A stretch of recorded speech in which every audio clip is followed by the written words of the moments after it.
L'arrivée en 1994 sur le territoire de la République démocratique du Congo de plus d'1 million de réfugiés fuyant le génocide au Rwanda voisin a eu des conséquences très lourdes sur la stabilité sociale du pays.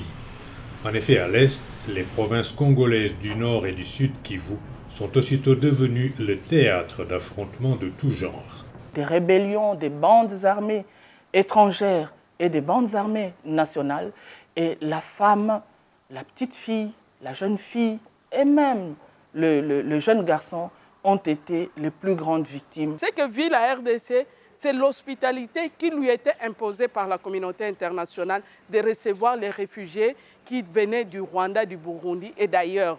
Et que cette communauté internationale a la possibilité d'arrêter cette guerre, ce qui se passe en RDC, pour qu'on ait du bon résultat, pour que la femme congolaise se développe, pour que la femme congolaise puisse dire un jour que c'est vrai, nous avons un pays et nous vivons dans toute quiétude et toute paix. Mais la paix signifie aussi et surtout pour la femme congolaise une bonne prise en charge sanitaire. Malheureusement, en République démocratique du Congo, la crise et l'instabilité sociale ont rendu la situation catastrophique. La RDC paye le plus lourd tribut dans ce qui concerne la mortalité maternelle-infantile. Ceci a été occasionné par de nombreux dysfonctionnements au niveau de notre pays, ce qui a malheureusement détruit le tissu sanitaire de notre pays. Chaque heure, 4 femmes meurent pour cause de grossesse, des accouchements au-dessus de couches. C'est très important. Au-delà de 4 femmes qui meurent, il y a 30 qui subissent des complications liées à la grossesse, avec des conséquences parfois traumatisantes comme les fistules obstétricales. Cette jeune fille est arrivée à Kinshasa en provenance de Bagata dans le Bandundu. Elle a été référée à l'hôpital Saint-Joseph de Kinshasa par une équipe de l'ONG belge Médecins sans vacances en 2008. Elle avait 16 ans et une double fistule, vésico-vaginale et recto-vaginale. Nous l'avons reçue dans un très mauvais état. Elle était pratiquement mourante, pâle, dénutrie et perdant les selles et les urines. C'était une situation catastrophique pour elle. Alors, nous l'avons prise, nous avons commencé à la nourrir un peu et nous avons fait une colostomie, c'est-à-dire une première intervention. Après plusieurs interventions, elle va beaucoup mieux aujourd'hui. Je ne suis pas totalement guérie, mais je me sens beaucoup mieux. Je vis dans un groupe agréable où je me sens très bien et je n'ai plus aucun complexe. Accablée par une prise en charge sanitaire défaillante aggravée par son incapacité à défendre ses droits, à protéger ses intérêts et à mettre fin à l'exploitation quotidienne dont elle était victime, la femme congolaise a eu aussi à subir l'une des pratiques les plus humiliantes et les plus dégradantes pour l'être humain, le viol et la violence sexuelle. Et pourtant, dans toutes ces années de crise économique, de crise politique, nous n'oublions pas toutes les décennies de dictatures aiguës que nous avons eues ici. La femme s'est avérée le suppôt de la survie des familles congolaises. Le suppôt réel qui apporte la nourriture, la scolarité, l'habitat et le minimum de vie décent au niveau de 80% des familles congolaises. La femme congolaise, malgré sa lourde charge, a donc toujours fait face stoïque. Elle a aussi surtout compris l'importance et l'urgence de l'avènement d'institutions démocratiques dans son pays et par conséquent l'importance de son vote. Pour les élections démocratiques, transparentes, encadrées totalement par la communauté internationale et validées comme crédibles en 2006, les statistiques de la CEI nous indiquent que 63% des électeurs réels étaient des femmes. En dehors de la situation de conflit qui a caractérisé le Sud et le Nord Kivu, marquée par l'utilisation des viols comme arme de guerre, les violences sur la femme ont maintenant pour théâtre le cadre de la vie civile. L'impunité des auteurs et la banalisation de l'acte sont en outre des causes majeures de la persistance encore aujourd'hui de cette forme de crime. Ici à Bukavu, capitale de la province du Sud Kivu, le Conseil des organisations des femmes agissant en synergie, COFAS, s'efforce de faire la promotion du leadership féminin et d'accompagner les femmes et filles victimes de violences sexuelles dans leur réhabilitation physique, mentale et juridique, ainsi que dans leur réintégration au sein de leur famille et communauté. Cet idéal a reposé sur un courage sans égal, un courage de femmes déterminées. Nous avons vraiment donné le meilleur de nous-mêmes, nous nous sommes même sacrifiés. Moi-même ici où je vous parle, j'ai eu plus d'une fois des balles dans mon corps, mais cela ne m'avait pas empêché de continuer à faire les revendications. Cela ne m'avait pas empêché à faire le travail que je devais faire pour défendre la cause de la femme. Et aujourd'hui, si nous sommes à cet état d'accalmie, nous pouvons nous frotter les mains parce que c'est le résultat des revendications des femmes ici à l'est du pays. Face à ces épreuves, la femme congolaise a un partenaire de taille, le Fonds des Nations Unies pour la population, UNFPA. L'UNFPA est notre meilleur partenaire jusque-là. C'est l'UNFPA, en tout cas dans le pays, qui a pu accompagner d'une manière pragmatique les femmes. Aussi bien le mécanisme gouvernemental de promotion de la femme que le ministère du Genre, Famille et Enfants, mais également les réseaux des femmes, le renforcement des capacités des réseaux des femmes, l'accompagnement du Service national Femmes et Développement de notre pays au niveau du ministère. Jusque-là, c'est l'unique appui de l'UNFPA qui permet que nous puissions absolument développer des actions pragmatiques, des actions concrètes en faveur des femmes, surtout les femmes qui sont dans des situations sociales et sanitaires difficiles. Sur les 3 200 000 accouchements qu'on attend cette année, il y a 570 000 qui vont expérimenter des grossesses à haut risque. Et les partenaires sont très peu nombreux qui interviennent dans ce champ. Il y a notamment le Fonds des Nations Unies pour la population, mais également les partenaires du groupe USAID. Les deux gros partenaires dans ce domaine couvrent le 5e des besoins en termes de zones de santé. Puisque nos contributions cumulées, nous sommes à peu près à 107 zones de santé sur 550. Donc, ce qui signifie qu'il y a un grand défi à relever dans ce domaine pour apporter une réponse dans un pays où la mortalité maternelle est qualifiée de très élevée, aussi bien par les autorités nationales que par la communauté internationale. Nous avons mis en place toute une feuille de route de façon à ce que nous puissions améliorer les nouvelles stratégies et adopter les nouvelles normes par rapport à l'intensification de la réduction de la mortalité chez maternelle, néonatale et infantile. Ici à Kaziba, à 60 km de la ville de Bukavu, on vit dans les montagnes, dans des villages à très mauvaise couverture en santé maternelle. Ici, les femmes enceintes font 2 à 3 jours de marche sur les rudes chemins de montagne pour atteindre l'hôpital et trouver des soins. C'est la raison pour laquelle, à Kaziba, l'hôpital a adopté une stratégie visant à réduire la mortalité maternelle. Quand elles atteignent leur 7e mois de grossesse, les femmes descendent à la maternité d'attente au Bignola et attendent là jusqu'à l'accouchement. Cette jeune femme vient du village de Moucheni, dans les montagnes. Je suis descendue ici pour bénéficier des bons services de l'hôpital parce que là-haut, dans mon village, il n'y a pas d'ambulance. Le problème est que nous sommes à 2 sur un même lit et quand nous avons finalement notre bébé, nous n'avons pas les moyens de payer l'hôpital. Il y en a qui s'éclipsent à notre insu pour aller faire des travaux pécuniaires et ce qui n'est pas vraiment indiqué avec leur état. Mais tout ça, c'est à la recherche de la survie parce qu'ils n'ont pas un appui nutritionnel. Mais malgré ces défis, la méthode de maternité d'attente a complètement changé les visages de la mortalité maternelle dans la région. Nous avons des résultats positifs par rapport à cette méthode que nous avons adoptée, de garder ces femmes tout près de l'hôpital où ils peuvent trouver les soins facilement. Parce que la mortalité maternelle a sensiblement diminué dans la zone de santé de Kaziba.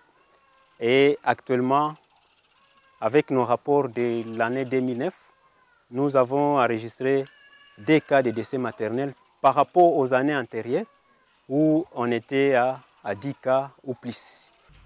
Pour sa part, le Fonds des Nations Unies pour la population, UNFPA, appuie depuis 2004 le programme national de promotion de la femme congolaise. Après avoir coordonné la mise en œuvre de l'initiative conjointe de lutte contre les violences sexuelles et la prise en charge multisectorielle des victimes de violences basées sur le genre, UNFPA déploie aujourd'hui son action sur la lutte contre la mortalité maternelle. Son travail est facilité par l'adhésion totale des autorités congolaises à la lutte contre la mortalité maternelle. En effet, pour le gouvernement, c'est une priorité stratégique car il a inscrit tous les OMD, y compris la lutte contre la mortalité maternelle, dans son prochain document de la stratégie de croissance et de réduction de la pauvreté DSCRP2. Au niveau sectoriel, le ministère de la Santé a inscrit dans ses objectifs prioritaires la lutte contre la mortalité maternelle, mais également le repositionnement de la planification familiale, qui est un facteur important de la lutte contre la mortalité maternelle. Nous sommes à Walungu, dans le sud Kivu, non loin de Bukavu. Ici, l'hôpital général de Walungu enregistre 300 accouchements par jour, assure la prise en charge des survivantes de violences sexuelles, mais fait face aussi à des moyens limités. Une femme qui a accouché, parfois est obligée d'aller chercher de l'eau en dehors de l'hôpital, ou alors elle est obligée de ne pas se laver ou de ne pas utiliser de l'eau parce que l'eau n'est pas permanente au niveau de l'hôpital. C'est la même chose pour l'équipe soignante qui parfois est obligée de travailler dans l'obscurité. L'arrivée d'une ambulance fournie par UNFPA sur financement du gouvernement canadien pour organiser les stratégies avancées de prise en charge des victimes de violences sexuelles a donné des résultats satisfaisants. D'autre part, avec l'appui du projet conjoint de lutte contre les violences sexuelles financé par le Canada, UNFPA a réhabilité les locaux et doté la salle d'opération d'équipements facilitant les activités cliniques telles que les césariennes, avec la fourniture d'une table de consultation et de matériel chirurgical. L'ambulance permet aussi l'acheminement rapide des patientes vers des structures plus spécialisées, mais également d'atteindre les malades sans appui apparent en zone d'accès difficile. L'ambulance sert aussi à ramener les donneurs bénévoles de sang. Ici, on enregistrait 7 ou 8 cas de décès maternels par an avant l'arrivée de l'ambulance. Depuis 6 mois, pas un seul cas de décès maternel n'a été enregistré à l'hôpital général de Walungu. Mais à côté des besoins des femmes en matière de santé de la reproduction, des soins de santé primaire et d'autonomisation, il faut noter la question essentielle d'une bonne justice équitable, capable de poursuivre, juger et punir les auteurs de violences basées sur le genre en RDC. Avec ses 2 345 000 km², c'est plus de 60 millions d'habitants, la RDC, malheureusement, ne possède que 2000 magistrats environ pour l'ensemble de la population. Le constat est simple, entre la demande de justice et l'offre de justice, l'écart est impressionnant. Difficile situation pour un pays post-conflit. Au moment où nous parlons, il a été amorcé le principe, une opération de recrutement de 2000 magistrats, pour la première fois depuis pratiquement 15 ans. 2000 magistrats, dont 1000 sont actuellement en formation pour être opérationnels à partir du mois de juillet, et les 1000 autres, ils viendront à partir de 2011. Ça nous permettra en fin 2011 d'avoir 2000 nouveaux magistrats, ce qui nous ramènera à 4000 magistrats. Il fallait que la présence de la femme soit assez remarquable dans ce corps judiciaire, parce que nous considérions que c'était une opportunité obligatoire pour le gouvernement. Ainsi, nous avons recruté 400 femmes sur les 2000 magistrats. Donc c'est 40% pratiquement.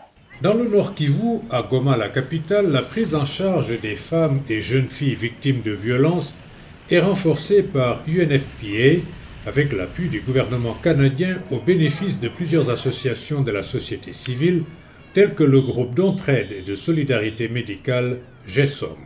Ici encore, l'ambulance fournie par UNFPA, toujours sur financement du gouvernement canadien, apporte un changement significatif dans la prise en charge des femmes vulnérables. L'ambulance arrive, elle ramène une jeune fille de 17 ans, habitante de Kibumba, à 25 km de Goma. Elle a été violée alors qu'elle rentrait tranquillement chez elle après avoir assisté à un match de football. La maison d'écoute de Kibumba l'a aussitôt référé à GESOM, qui a dépêché l'ambulance.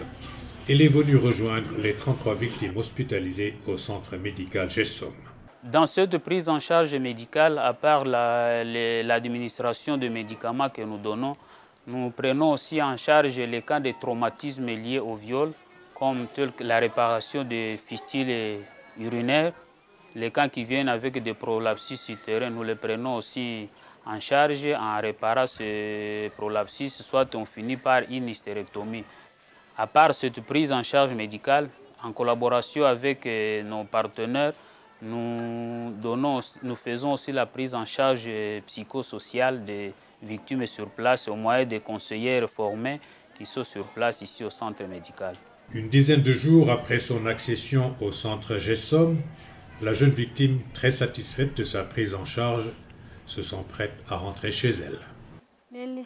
J'ai été bien reçue au centre GESOM. J'ai été bien soignée. Maintenant, je me sens mieux et je veux retourner à la maison. Toujours à Goma, la réinsertion des femmes vulnérables se confond avec l'effort d'autonomisation de la femme enclenché par le ministère du Genre. Ici, les femmes guéries de fistules ou victimes de violences sont encadrées dans un projet de saponification par Caritas avec l'appui de UNFPA sur financement du gouvernement canadien. Elles ont appris à fabriquer le savon, à faire face à leurs besoins économiques. Après le viol, j'ai été récupérée par Caritas dans le projet de fabrication du savon, ce qui m'a permis aujourd'hui de me prendre en charge et de subvenir à mes besoins. Non loin de là, au centre Ndosso, les femmes en réinsertion reçoivent une formation complète dans la couture et la confection. Mais là où la femme congolaise subit toutes ces vicissitudes de la vie, des individualités se dressent aussi, presque sur l'ensemble du territoire avec un seul credo, l'amélioration de la situation de la femme congolaise. À Bukavu, Aurélie Bitondo ne passe pas inaperçue. Elle est la secrétaire générale du REFAMP, Réseau des femmes africaines, ministres et parlementaires, section RDC. À la tête du REFAMP, elle mène la bataille du plaidoyer pour la représentation des femmes dans les instances de décision en RDC. Le REFAMP fait aussi le plaidoyer auprès des autorités congolaises pour la prise en compte des questions de santé et de toutes les questions auxquelles font face les populations vulnérables. Aujourd'hui, la Constitution de la République démocratique du Congo est parmi les premières qui ont inscrit la parité. Pour nous déjà, c'est la première victoire que nous avons gagnée. Et là-dessus, nous avons mis en place tout un programme national de promotion de la femme dans la gouvernance démocratique.